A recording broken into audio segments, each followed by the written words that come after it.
Hey there, Caps fans. Welcome back to the Janae Talks Caps podcast. I'm here today to first calm you down a bit regarding the Capitals series with the Carolina Hurricanes, which is now, of course, tied at 2 wins apiece. And then secondly, to fire you back up again over a number of things that have gone on here in this series, and specifically in game number 4, a game which saw a major injury to a major Capitals player on a dirty play that was then not called a major penalty. So you caught all of that, right? Major injury to a majorly important player, no major penalty. Right. Good times. So first, let's get the obvious out of the way. The Caps played much better in game number 4 than they did in game number 3, although that really shouldn't have been hard to do, given that game 3 was such a total and complete shit show. We really had nowhere to go but up after game number 3, so the Caps did play much better, but still not good enough by my estimation, nor by the scoreboard's estimation, as they lost game 4 by a score of 2-1. The Caps did outshoot the Hurricanes 31-24, which is a great sign on the road, especially after getting absolutely shelled in game number 3. But overall, they did not make enough of their chances count in this game. You got to put the biscuit in the basket, got to put the bunny in the rabbit hole, got to go for the top shelf where mama keeps the peanut butter, and any other metaphors that you guys can think of. The Caps played pretty well defensively in game 4, severely limiting the Hurricanes' chances compared to the chances that they got in the previous game. Although, again, that shouldn't have been hard to improve upon, as it would have been hard to go any lower than rock bottom. But alas, we're looking on the bright side here, so Game 4 was certainly an improvement over Game 3. The 2 goals that the Canes did get, however, they were both scored off of 2 of the few defensive miscues that the Caps made in this game. Like I said, the Caps didn't give them a lot, but on the few chances that the Caps did give them, the Canes buried a couple of goals. Their first goal, scored just 17 seconds into the game, came off of a horrible read, horrible pinch, and horrible all-around play by Matt Niskanen. And look, I'm going to provide some real talk here. Matt Niskanen has not been playing very well at all. He's not been playing very well for most of the season, and I'm torn because I was so pissed at him after that goal, and I was so pissed at him immediately after the game. But then I watched his post-game press conference, and the guy is just such a likable dude. He's smart, thoughtful answers to the questions being asked of him. He's a straight-up, no-nonsense type of dude. I like that a lot, and he's a good person, good human, good teammate, good hockey guy. He knows what he's talking about. If you listen to him in his interviews, he knows what he's talking about when it comes to hockey. But he is seemingly unable to translate that into on-ice success, as he is literally driving me bananas when he's out there. Every time he's on the ice, it just seems to be a total adventure. The turnovers, the fumbles with the puck, the missed clears where he has like a whole day to get the puck out of the zone, and he just waits and waits and waits until one of the opposition guys closes on him, and then he throws the puck away at the last second. It seems like every time that he's out there, something bad happens, and something's got to give with this Matt Niskanen and Dmitry Orlov pairing. I keep waiting for them to figure it out and to get back to how they were playing during last year's playoff run, because they were stellar in the postseason last year. They were a big reason why the Caps won the Stanley Cup. They were a great shutdown pairing, capable of playing against and shutting down the other team's top lines while owning the puck possession game as well.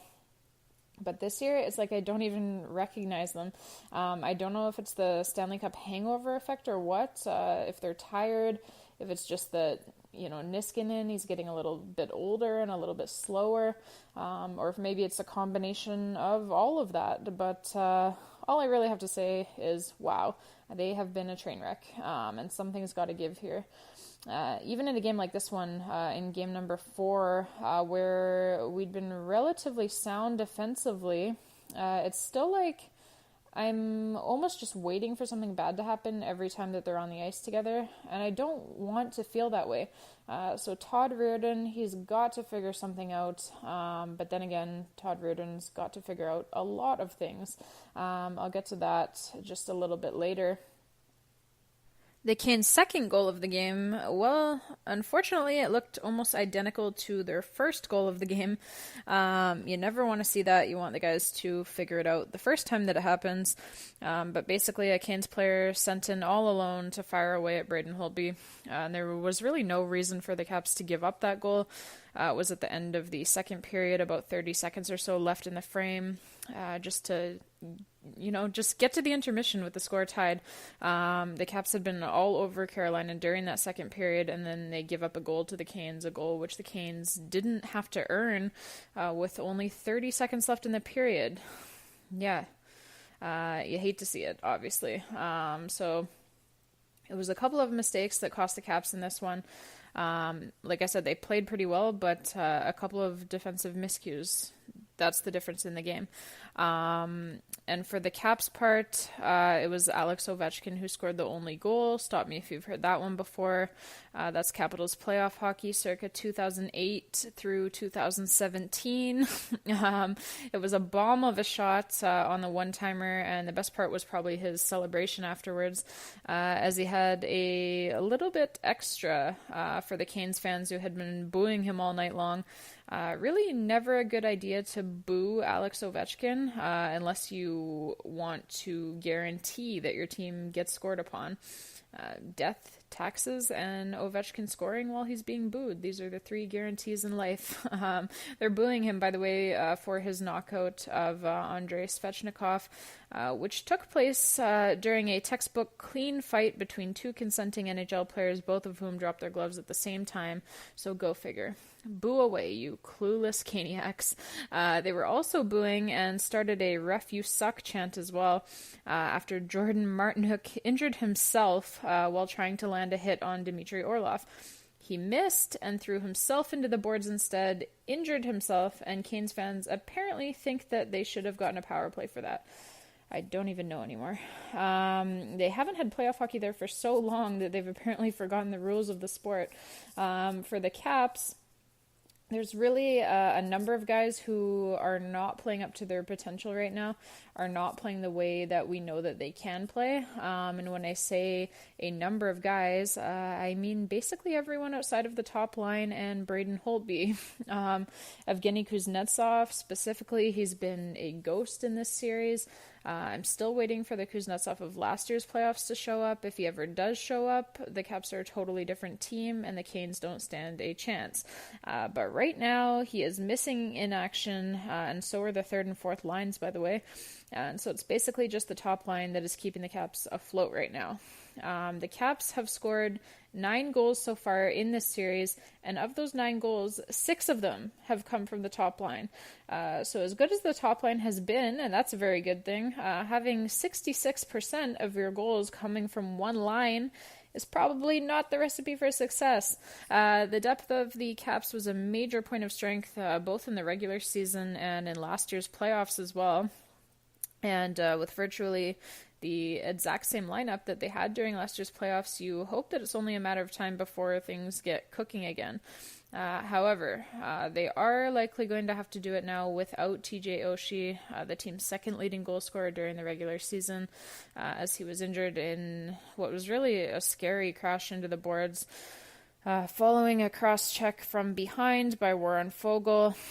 Now, do me a favor, go watch the video of it if you have not seen it already, because Warren Foegele, well, he has apparently been drinking some of Rod Brind'Amour's Twilight Zone Truth Serum, as Foegele, lying through his teeth, claims that he was, and I quote, just trying to lift Oshie's stick there.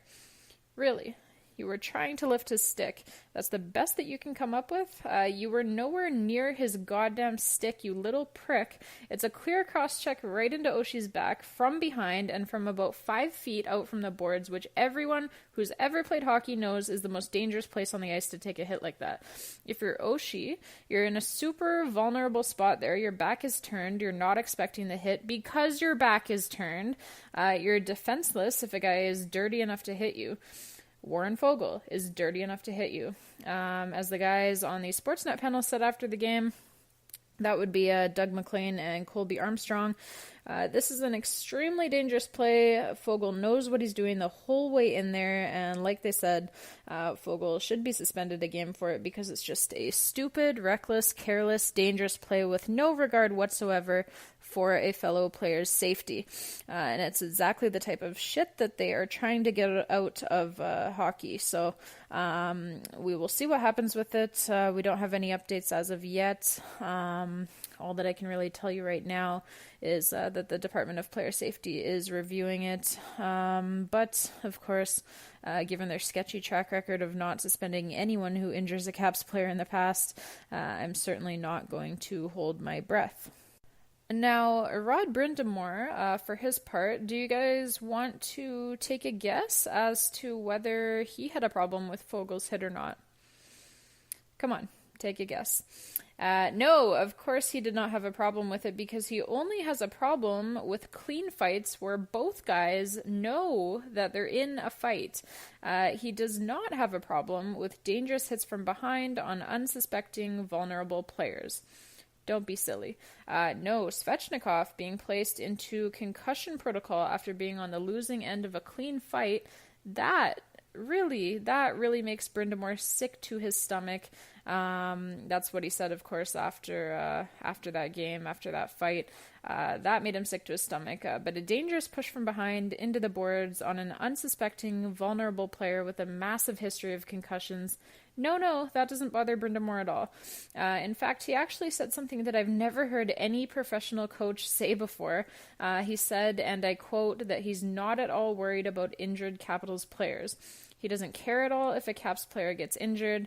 You know why? Because Oshie doesn't play for him. He's not on his team, and his team has injuries too, so that makes it okay to take out Oshie with a dirty play like that.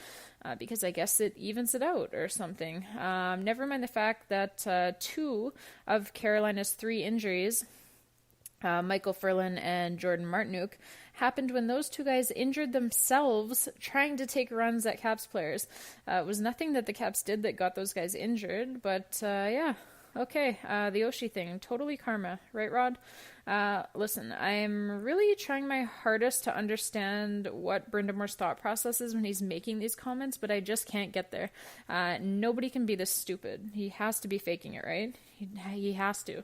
I mean, the guy's from Campbell River, which is on Vancouver Island, which is where I'm from, but he makes me ashamed to be from Vancouver Island. He's that embarrassing at this point. He actually said about the Oshie hit that the only reason that it was a penalty was because Oshie wasn't ready for the hit. That's a quote. That's what he said, is that Oshie wasn't ready for the hit. Well, how the hell can you be ready for the hit when the hit is coming from behind? You're getting hit in the numbers. You're not suspecting that you're going to get hit, first of all, when you're 5 feet out from the boards or in a dangerous position. And second of all, when your back is turned, you're not expecting to get hit there. So no, he was not expecting the hit because you should not be hitting him when he's in that position. That's the rules of the sport. Christ. So yes, no Oshie likely for the foreseeable future. We don't yet know the exact timeline. They said that they'll have an update for us tomorrow, but we just have to hope for a miracle and hope that he's not done for the playoffs. But it sure looked like a broken clavicle or something of that nature to me. Let's certainly hope that I'm wrong, though. And listen, like I said, I have to mention Todd Rudin a little bit here. He's got a lot to figure out here. To me, he seems to be in over his head a little bit as a head coach. I've been saying that all season long. I hope, for the sake of our Caps, that he's going to prove me wrong. But we need to start seeing it soon if we want to make this whole back-to-back thing a reality. Because right now, for the last 2 games, he hasn't had an answer. Carolina changed a few things from the games in Washington to the games in Carolina, which you can do and often do when you get the last change on home ice. But Reardon hasn't had an answer for it, or at least if he does have the answer, he's not sharing it with any of us. He shuffled up the lines, which is whatever. I mean, that's not a meaningful adjustment as far as I'm concerned. That's just putting your line combos in a blender, throwing shit at the wall and hoping you're going to get something that's going to stick. But I want to see some meaningful adjustments. I want to see him really look at what the Canes are doing on their forecheck, on their breakouts out of their own zone, in the neutral zone. Look at all of it and figure something out. Oftentimes in a 7-game playoff series, it is the team that is able to adapt the best and the most effectively that is going to win the series. Right now, over these last 2 games, Carolina is the team that has adapted their game plan and is doing it the most effectively. Reardon has not had an answer, and as players need to know, they need to see it, they need to trust that he has the answer, because players will always tell you that having trust in your coach to make the right adjustments and to do the right things to help you win, that trust is huge. So I don't know that Reardon has that from his players right now. I think they've probably all seen on TV as well just how well the New York Islanders have been executing Barry Trotz's game plan to the tune of a 4-game sweep of the Pittsburgh Penguins. And they're probably all like, must be nice. So it's on Reardon to figure something out here. Game 5 is in Washington. He has home ice advantage. He has the last change. So there's really no excuse. So I want to see a much better look in game number 5. And now, I do refuse to label any non-actual must-win game as a must-win for the Caps, simply because we saw last year in the playoffs that it's not a must-win until it's actually a must-win. They can always come from behind. They have that capability, obviously. But even with that being said, boy, it sure would be nice to go up 3-2 in this series on Saturday instead of being down 3-2. Wouldn't that be nice just to, have the lead, keep the lead, have, a relatively calm and somewhat relaxing end to the series for once. So let's make sure that Capital One Arena is rocking on Saturday. Let's get the boys off to a fast start, just like we did in Game 1 and Game 2, and let's get the win. Let's remind these little gusts of wind who the Stanley Cup champions are. Really, really, really hoping to see something from Reardon in game number 5. I want to have confidence in him. I like him a lot as a person. I really do. I like the guy. I want to see him have success, and obviously if he is having success, then that means that our Caps are having success as well. So it's a good thing for everybody. So hoping to see that, and more importantly, hoping for the win in game number 5. Let's go Caps!